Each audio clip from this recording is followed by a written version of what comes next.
कभी आपके साथ ऐसा हुआ है कि आप किसी सिचुएशन में फंस गए हो और किसी ने आपकी मदद करके उस सिचुएशन से आपको बाहर निकाला हो, पर आपको ये पता ही ना चले कि वो था कौन? कोई मिस्ट्री मैन?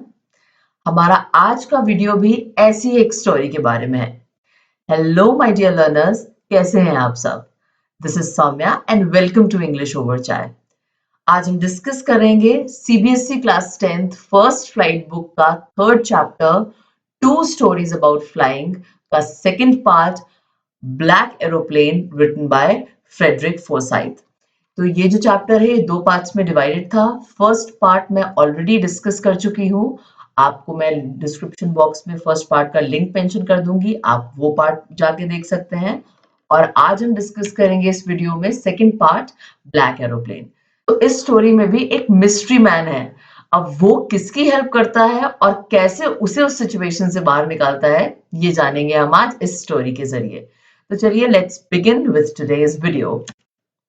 आज जो हम पॉइंट्स डिस्कस करने वाले हैं उसमें सबसे पहले अबाउट द ऑथर फ्रेडरिक फॉरसाइथ के बारे में, देन चैप्टर एक्सप्लेनेशन है एज यूजुअल, और लास्ट में वन लाइनर्स जो कि 10 क्वेश्चन आंसर्स का सेट है आपके रिकैपिचुलेशन के लिए, एक मेमोराइजेशन के लिए कि आपको कितना ज्यादा चैप्टर समझ में आया है। सो 10 क्वेश्चंस में से आप जितने भी आंसर करें प्लीज मुझे कमेंट सेक्शन में जरूर बताइएगा। तो बढ़ते हैं आगे और देखते हैं हमारे ऑथर के बारे में इंट्रोडक्शन। सो फ्रेडरिक फोर्साइथ जो है ये एक ब्रिटिश ऑथर है। He is known for thriller novels and short stories. ज्यादातर ये थ्रिलर मिस्ट्री टाइप की स्टोरीज लिखते हैं, जैसे ये जो स्टोरी है ये भी मिस्टीरियस स्टोरी सी ही है। और भी इनको इनका जो जॉनर है, इनकी जो स्पेशलिटी है वो मिस्ट्री लिखने में है, थ्रिलर टाइप की चीजें लिखने में ज्यादा है। इन्होंने बहुत सारी बेस्ट सेलर्स प्रोड्यूस की है, the day of the jackal और द ओडेसा फाइल। ये दो बहुत ही इनकी पॉपुलर स्टोरीज हुई हैं। ये दोनों भी आपके मिस्ट्री से रिलेटेड ही स्टोरीज हैं, थोड़ा सा थ्रिलर और सस्पेंस टाइप की स्टोरीज हैं जो इनका फोर्टे है। बहुत ही इंटरेस्टिंग और बेस्ट सेलर बुक्स ये दोनों भी हैं। इनका एक जर्नलिस्ट बैकग्राउंड भी है, एक जर्नलिस्ट की तरह भी उन्होंने काम किया है, और इनकी जो भी राइटिंग्स होती हैं उसमें इनका जो ग्लोबल इवेंट्स इन्होंने कंडक्ट किए हैं या अटेंड किए हैं, जो भी उनका जर्नलिस्ट होने के नाते कई जगह इनका जाना हुआ, कई लोगों से मिलना हुआ, इंटरनेशनली इन्होंने टूर किया है, वो सारी चीजें, वो सारे एक्सपीरियंसेस इनकी राइटिंग्स में भी हमें देखने को मिलते हैं। ये बहुत ही रिसर्च ओरिएंटेड रहे हैं, बहुत ही रिसर्च करके गहराई से किसी चीज के बारे में जानने के बाद ही उसको अपनी राइटिंग्स में वो शामिल करते हैं।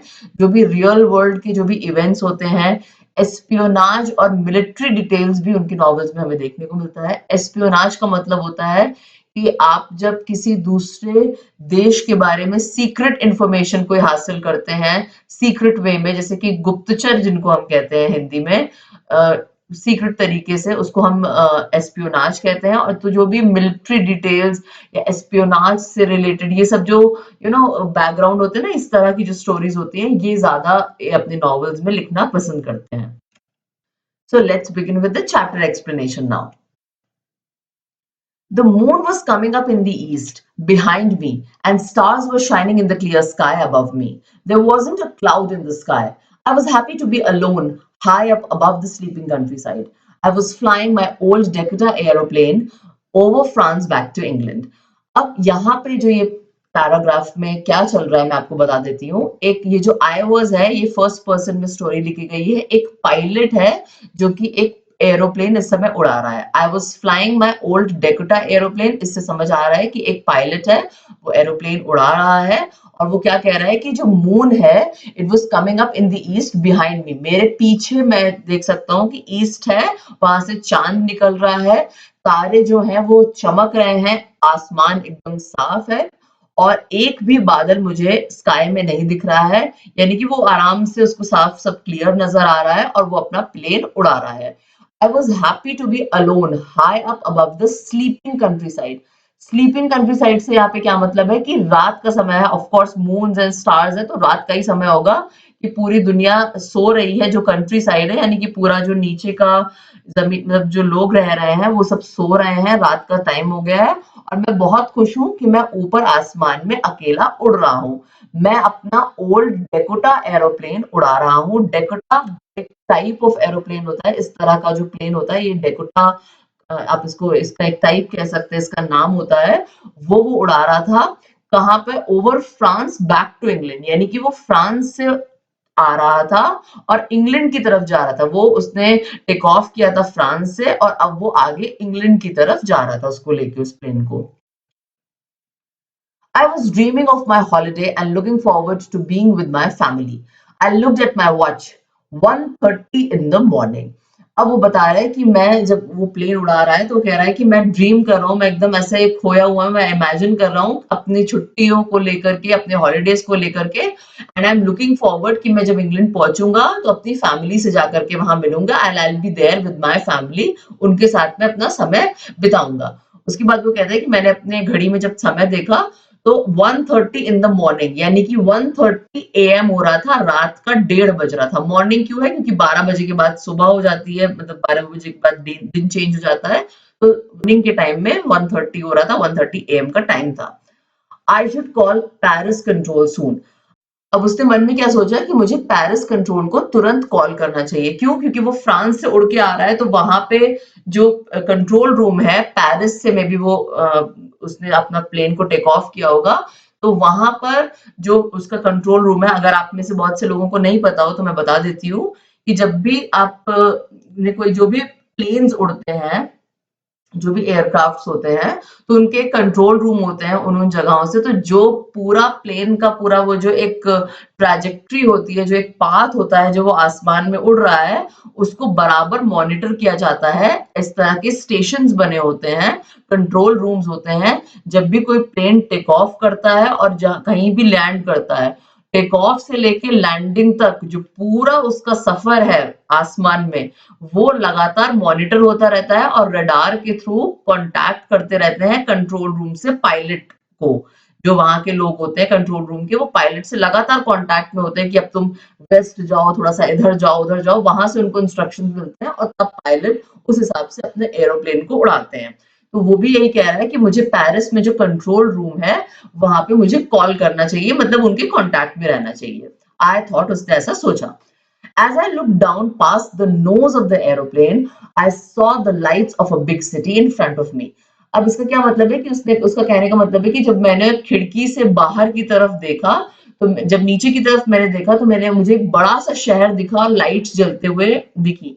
आप में से जिन लोगों ने भी थ्रू एयर ट्रेवल किया होगा, कभी भी आप प्लेन में अगर आपने ट्रेवल किया होगा फ्लाइट से, तो आपने देखा होगा कि जब भी आप बैठते हैं और स्पेशली रात के टाइम पे, तो आप विंडो से बाहर देखिए तो नीचे आपको एकदम छोटी छोटी सी लाइट्स दिखती है जो बहुत ही सुंदर लगती हैं। तो वो भी यही कह रहा है कि जब मैंने खिड़की से बाहर देखा तो नीचे एक बड़े से शहर में खूब पूरा शहर लाइट से जगमगाता हुआ मुझे दिखा, और ये देख करके उसको बहुत ज्यादा खुशी हो रही थी। I switched on the radio. अब उसने अपना रेडियो स्विच ऑन किया। ये वो एफएम रेडियो वाला स्टीरियो रेडियो नहीं है कि गाने बजेंगे। यहाँ पे रेडियो का मतलब है कि जो कंट्रोल रूम है पेरिस का, उससे कांटेक्ट करने के लिए जो रेडियो ट्रांसमीटर है कि फ्रीक्वेंसी मैच होकर के वो उससे बात कर पाएंगे वहां के लोगों से। तो उस तरह से उसने स्विच ऑन किया रेडियो, उनसे वहां पे कांटेक्ट स्टैब्लिश करने के लिए। और उसके बाद उसने क्या कहा? Paris Control, Dakota DS-088 here. Can you hear me? I'm on my way to England. Over. The voice from the radio answered me immediately. DS-088, I can hear you. You ought to turn 12 degrees west now. DS-088, over.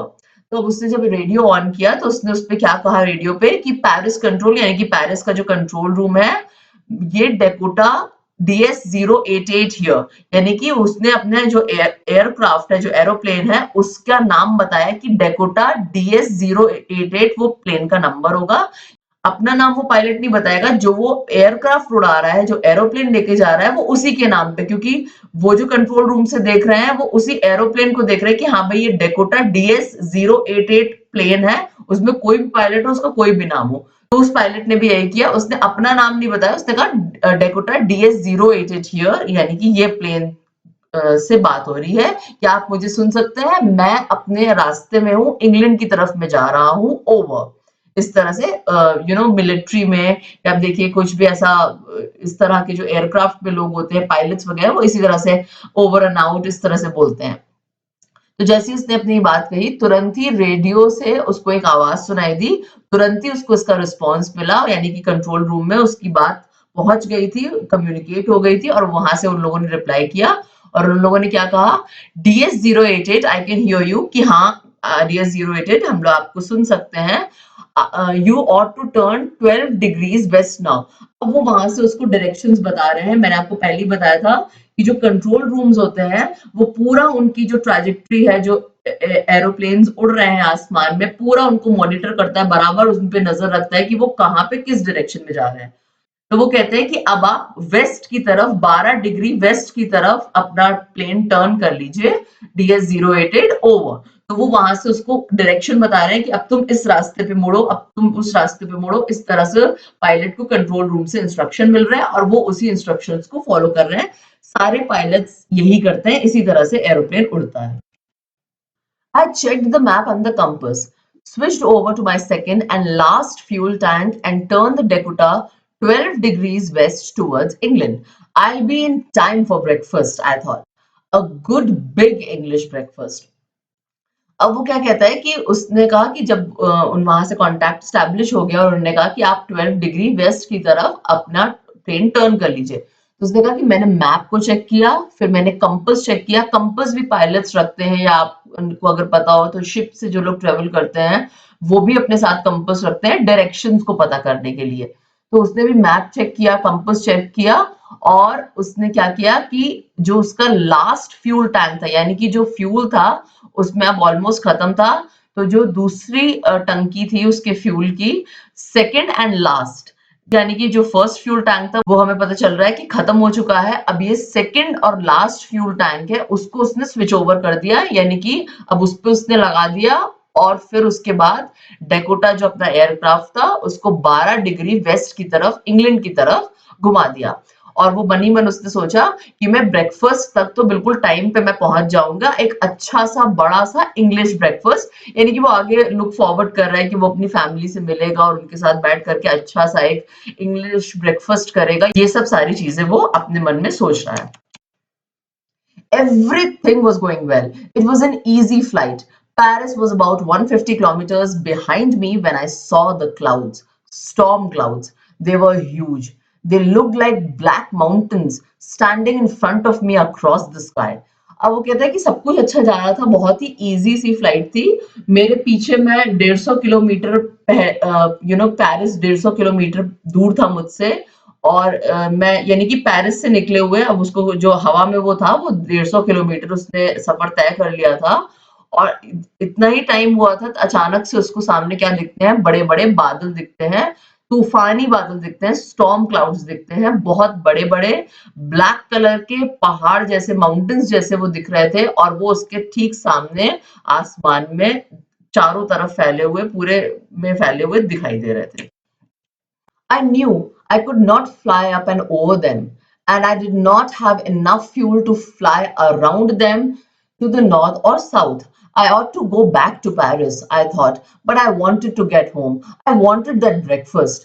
I'll take the risk, I thought, and flew that old Dakota straight into the storm. अब क्या हुआ इसमें कि वो जब देखता है कि सामने इतने सारे बादल और पूरे आसमान में फैले हुए हैं, तो उसको ये पता था कि उसका जो एयरक्राफ्ट है, डेकोटा एरोप्लेन जो है, उसकी लिमिटेशंस उसको पता थी कि वो उन बादलों के ऊपर उड़ाते हुए उनको नहीं ले जा सकता।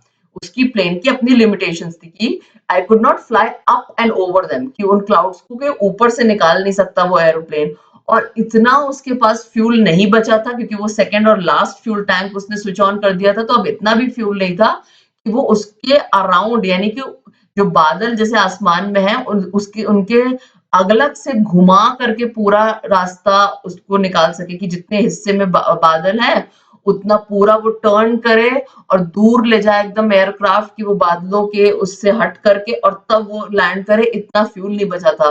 तो वो उसके मन में क्या सोचता है कि चलो मैं यहीं से ही टर्न कर लेता हूँ, वापस से पेरिस चलते हैं सेफ्टी पर्पज से।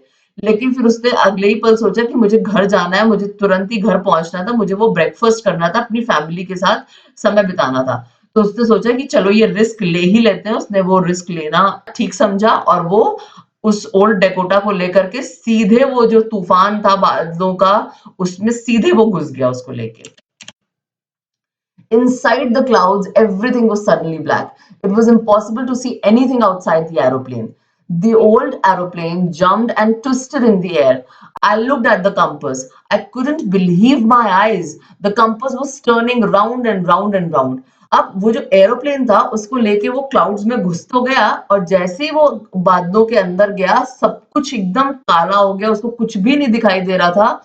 एरोप्लेन के बाहर कुछ भी देखना एकदम उसके लिए नामुमकिन सा था।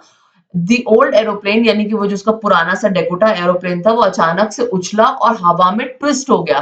क्यों ट्विस्ट हो गया? ट्विस्ट का मतलब पहले समझ लीजिए। ट्विस्ट का मतलब इस तरह से घूमा हुआ, वो हवा में इस तरह से घूम गया।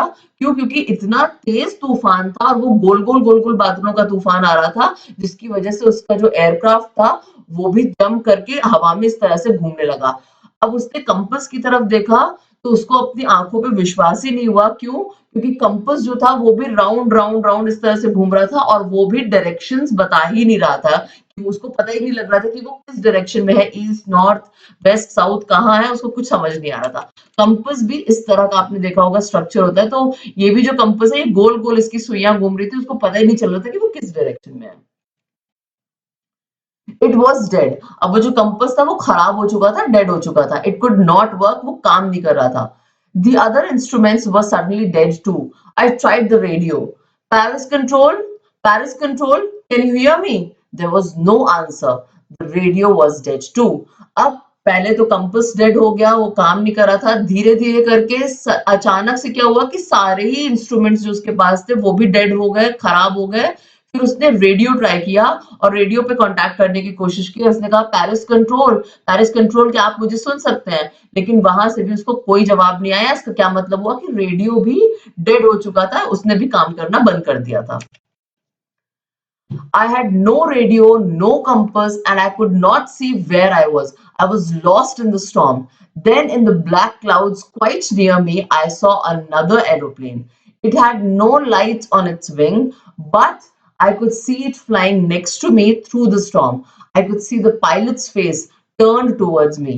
अब वो कहता है कि ना मेरे पास कोई रेडियो था जिससे मैं कांटेक्ट कर सकूं पेरिस कंट्रोल को, ना मेरे पास कोई कंपास था कि मैं डायरेक्शंस देख सकूं। मुझे कुछ समझ में नहीं आ रहा था, मैं कुछ नहीं देख पा रहा था कि मैं कहाँ हूं। मैं उस तूफान में खो गया था। And then in the black clouds quite near me, यानी कि वो जो काले काले से बादल थे जो मेरे पास थे, मैंने अचानक से देखा कि मेरे पास में एक दूसरा एरोप्लेन मुझे दिखाई दिया। उसके जो विंग्स थे एरोप्लेन के, उस पर कोई लाइट नहीं थी, एकदम काला काला सा वो एरोप्लेन था। लेकिन मैंने देखा कि वो मेरे जस्ट बगल में ही उड़ रहा है उसी तूफान में, और मैं पायलट का चेहरा बहुत अच्छी तरह से देख सकता था। उसका चेहरा मेरी तरफ घुमा हुआ था। I was very glad to see another person. He lifted one hand and waved. Follow me, he was saying. Follow me? He knows that I am lost, I thought. He's trying to help me. He turned his aeroplane slowly to the north in front of my Dakota so that it would be easier for me to follow him. अब वो कहता है कि जब उसने देखा कि उसके बगल में भी एक ब्लैक कलर का एरोप्लेन, ब्लैक क्यों है? क्योंकि उसके विंग्स पे कोई लाइट नहीं है, तो वो एकदम काला काला दिख रहा है, और उसने पायलट का चेहरा देखा। तो उसने कहा कि मुझे बहुत खुशी हुई किसी दूसरे व्यक्ति को देख के, और मैंने देखा कि उसने अपना एक हाथ लिफ्ट किया है, अपना एक हाथ ऊपर उठाया उस पायलट ने, और मुझे वेव किया है, और उसने क्या बोल रहा है? फॉलो मी, यानी कि मुझे फॉलो करो। तो उसने मन में क्या सोचा इस पायलट ने? फॉलो मी, इसका मतलब उसको पता है कि मैं खो चुका हूँ स्टॉर्म में, मैं लॉस्ट हो चुका हूँ, यानी कि वो मेरी मदद करना चाहता है, ऐसा इस पायलट ने सोचा। He turned his aeroplane slowly to the north. अब उस वाले जो ब्लैक एरोप्लेन में पायलट था उसने क्या किया? उसने अपने एरोप्लेन को धीरे से नॉर्थ की तरफ कर लिया। उस जो ये वाला पायलट था जो लॉस्ट हो चुका था, उसके डेकोटा के ठीक सामने उसने कर लिया अपना एरोप्लेन, नॉर्थ की तरफ आ गया। क्यों ऐसा किया उसने? ताकि ये जो लॉस्ट वाला पायलट है इसके लिए उसको फॉलो करना आसान हो जाए। I was very happy to go behind the strange aeroplane like an obedient child. After half an hour, the strange black aeroplane was still there in front of me in the clouds. Now there was only enough fuel in the old Dakota's last tank to fly for 5 or 10 minutes more. तो वो कहता है कि वो मैं बहुत खुश था कि मैं बिल्कुल एक छोटे से ओबीडिएंट से आज्ञाकारी बच्चे की तरह उस स्ट्रेंज से अजनबी से एरोप्लेन के पीछे पीछे जाने में मैं बहुत खुश था। और लगभग आधे घंटे के बाद वो जो स्ट्रेंज एरोप्लेन था ब्लैक कलर वाला, वो अभी भी बादलों में मेरे आंखों के आगे था। अब जो मेरा ओल्ड डेकोटा एयरक्राफ्ट था उसमें सिर्फ इतना फ्यूल बचा था कि वो 5 से 10 मिनट तक और उड़ सकता था एयरक्राफ्ट, उसके बाद कुछ भी हो सकता था। यानी कि 5 से 10 मिनट का टाइम है केवल पायलट के पास बचा था। अब इसमें वो अगर लैंड कर गया तो जान बच गई, अदरवाइज तो कुछ भी हो सकता है क्योंकि अब फ्यूल ज्यादा नहीं बचा था उसके पास। I was starting to feel frightened again, but then he started to go down, and I followed through the storm. Suddenly, I came out of the clouds and saw two long straight lines of lights in front of me. अब वो कहता है कि मुझे अचानक से बहुत ज्यादा फ्राइटनिंग लगने लगा। फ्राइटन का क्या मतलब होता है? बहुत ज्यादा डर लगना। कि मैं अचानक से बहुत ज्यादा घबराने लगा, बहुत डरने लगा। क्यों? क्योंकि उसको सीधे उसी स्टॉर्म में अभी भी उड़े जा रहे थे और सिर्फ 5 से 10 मिनट तक उसका एरोप्लेन चल सकता था। तो उसको कुछ समझ नहीं आ रहा था कि कितनी देर अभी और उड़ना है और कब हम लैंड करेंगे, ये सब कुछ उसको पता नहीं था। इसलिए उसको डर लगना शुरू हो गया था। लेकिन तब तक क्या हुआ कि वो जो ब्लैक एरोप्लेन में पायलट था वो धीरे-धीरे नीचे की तरफ अपना एरोप्लेन लेके जाने लगा और इसने भी उसको फॉलो किया उसी स्टॉर्म में, उसी तूफान में। और अचानक से क्या हुआ कि वो उसने देखा कि वो उन बादलों से बाहर निकल आया है और उसने अपने सामने दो लंबी लंबी सी स्ट्रेट लाइंस देखी लाइट्स की। और ये देख करके उसको बहुत ज्यादा सुकून मिला। जिनको नहीं पता है उन्हें मैं बता देती हूँ कि जब भी कोई एरोप्लेन लैंड करने वाला होता है तो जैसे रात का समय है यहाँ पे, तो रात के समय में दो लंबी लंबी जो ये स्ट्रेट लाइंस है लाइट जलती हुई, इसका मतलब ये है जिससे पायलट्स को इंडिकेशन मिलता है कि अब ये रनवे है यानी कि एयरपोर्ट आ गया है और आप अपना प्लेन लैंड कर सकते हैं। तो वो भी उसको फॉलो करता गया पूरा तूफान में, उसको कुछ दिखाई नहीं दे रहा था और अचानक से बादलों से वो निकला और अचानक से उसने क्या देखा, दो स्ट्रेट लाइंस, जिसको देख करके उसको इतनी खुशी और सुकून हुआ कि मतलब उसको समझ आ गया कि वो लैंड अप करने वाले हैं। It was a runway. अब रनवे मैं आपको बता देती हूँ इस तरह से होता है, जो जब भी एयरक्राफ्ट कोई लैंड कर रहा है तो इस तरह से रनवे पे लैंड करता है। और ये जो आप लाइंस देख रहे हैं ना, ये इस तरह से जो बना है, यही दो लॉन्ग स्ट्रेट लाइंस की बात हो रही है। रात के समय में जब कोई एयरक्राफ्ट उड़ता है तो यहाँ पे लाइट्स जल जाती है ताकि जो पायलट्स हैं उनको क्लियरली रास्ता दिखाई दे, नजर आए। तो वो एक रनवे था, एक एयरपोर्ट था। ये देख करके उसको बहुत ज्यादा सेटिस्फैक्शन होती है। आई वाज सेफ, मैं एकदम मतलब मैं सेफ हो गया, मैं बच गया। तो ये देख के उसको बहुत सुकून मिलता है। I turned to look for my friend in the black aeroplane, but the sky was empty. There was nothing there. The black aeroplane was gone. I could not see it anywhere. अब वो कहता है कि मैं मुड़ा देखने के लिए मेरे उस दोस्त को, उस ब्लैक एरोप्लेन में, उस पायलट को, कि जिसने मेरी इतनी मदद की, लेकिन मैंने जब देखा तो देखा कि आसमान खाली था। कुछ भी नहीं था आसमान में, वो ब्लैक एरोप्लेन चला गया था और मुझे कहीं भी दूर दूर तक वो ब्लैक एरोप्लेन नजर ही नहीं आया। I landed and was not sorry to walk away from the old Dakota near the control tower. I went and asked the woman in the control center where I was and who the other pilot was. I wanted to say thank you. She looked at me very strangely and then laughed. अब उसने क्या कहा कि उसने फिर अपना plane land किया वहां पे जो एयरपोर्ट था, और वो उस ओल्ड डेकोटा को वहीं पे छोड़ करके गया कंट्रोल टावर में यानी कि कंट्रोल रूम में। वहां पे जो औरत थी जो कंट्रोल सेंटर में, उसने जाकर के वहां पे इंक्वायरी की कि वो जो दूसरा एयरप्लेन था उसमें कौन पायलट था, उसका क्या नाम था और मुझे उसको थैंक यू कहना, मुझे उसकी डिटेल्स चाहिए। She looked at me very strangely. Strangely का मतलब होता है बहुत ही अजीब तरीके से, बहुत ही आश्चर्यजनक तरीके से। उस लेडी ने उसकी तरफ देखा और उसके बाद वो हंसने लग गई। Another aeroplane up there in the storm.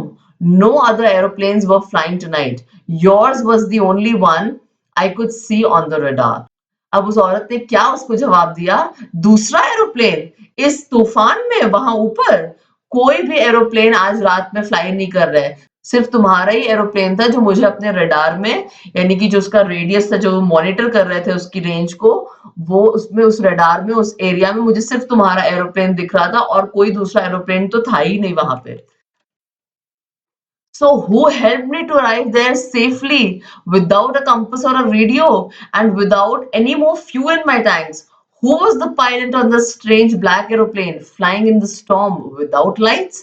अब वो कहता है तो अगर ऐसा था कि वो जो ब्लैक एरोप्लेन था उसने जब देखा पीछे पलट के तो वो ब्लैक एरोप्लेन गायब हो चुका था। जब उसने कंट्रोल रूम में जाके उस औरत से पूछा तो उसने भी कहा कि कोई और एरोप्लेन तुम्हारे प्लेन के अलावा और कोई उड़ ही नहीं रहा था और मुझे रडार में सिर्फ तुम्हारा प्लेन दिखा। तो वो ये सोचने पे मजबूर हो जाता है कि फिर किसने बिना किसी कंपास के, बिना डायरेक्शन जाने, बिना रेडियो से कांटेक्ट किए किसने मेरी मदद की कि मैं सेफली यहाँ तक मुझे पहुंचाया। और जबकि ये भी बात थी कि मेरे जो फ्यूल टैंक था उसमें बिल्कुल भी फ्यूल नहीं बचा था। ये कैसे हो गया? ये बहुत ही बड़ी एक मिस्ट्री थी, एक बहुत बड़ा रहस्य था। Who was the pilot on the strange black aeroplane? कौन था वो पायलट जो वो स्ट्रेंज से ब्लैक कलर के एरोप्लेन में उड़ रहा था, उस स्टॉर्म में, उस तूफान में फ्लाई कर रहा था बिना किसी लाइट के, बिना रेडियो, बिना कंपास के? उसने किस तरह, कैसे मुझे रास्ता दिखाया? आखिर वो था कौन? और इसी के साथ हमारी जो स्टोरी है इंटरेस्टिंग सी, ये यहीं पे खत्म होती है।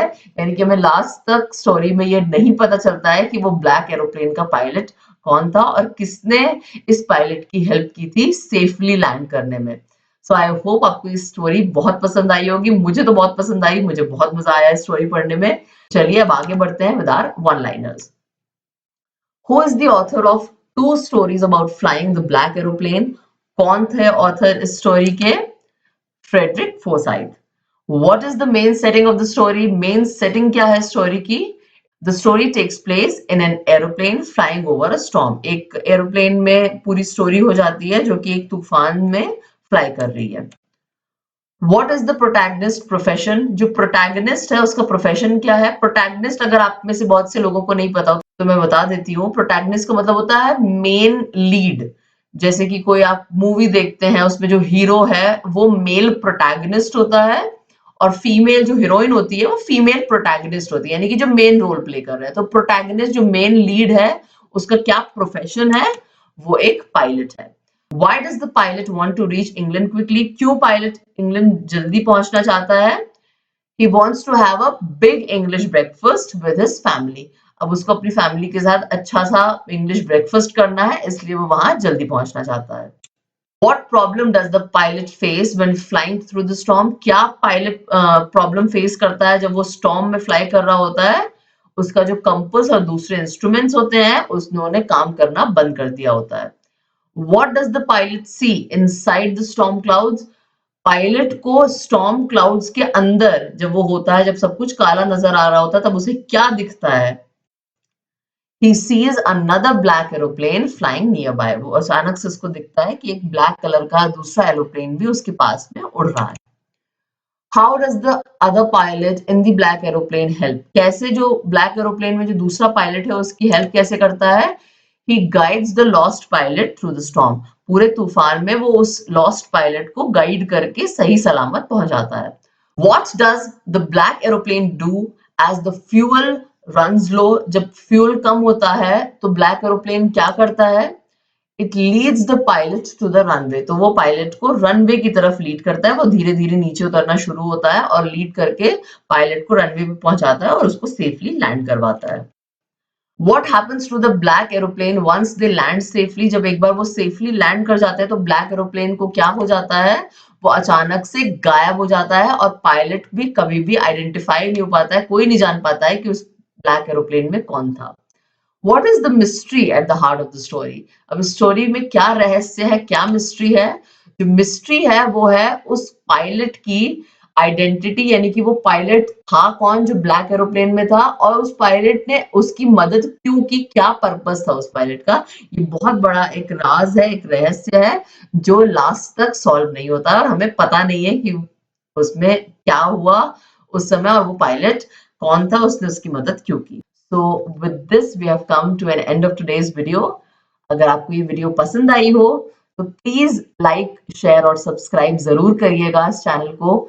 अपने फ्रेंड्स और फैमिली के साथ शेयर कीजिए, सपोर्ट कीजिए और बने रहिए इंग्लिश ओवर चाय के साथ। Thank you so much. मिलते हैं आपसे बहुत जल्द नेक्स्ट वीडियो में। Take care, bye bye.